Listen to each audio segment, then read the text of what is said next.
E vi posso raccontare una famiglia di operai. Avevano una figliola e si incontravano con un ragazzo all'acqua, a sera, si fecero zitti tra i due. Poi sta Caruso dice: guarda che tu ce la dire a mamma. Non quanto dice mio padre dice magari, ma mamma ci è severa, sai, bisogna che tu insisti.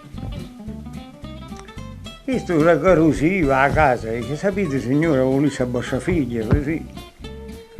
Dice: ora non se la Caiorda è piccina, a Caruso dice: è piccola ancora.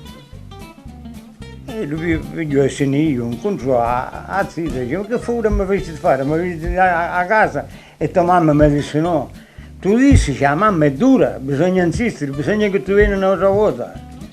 Va bene, tu non un'altra volta, dice: signora, ma perché ci impedite? Se io voglio a vostra figlia, perché non mi ha dati?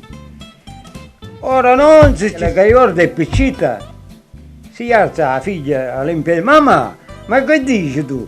Che sogno piccina, padre ci pede, ma faccio trasere il nescere come un ancilla di pantano.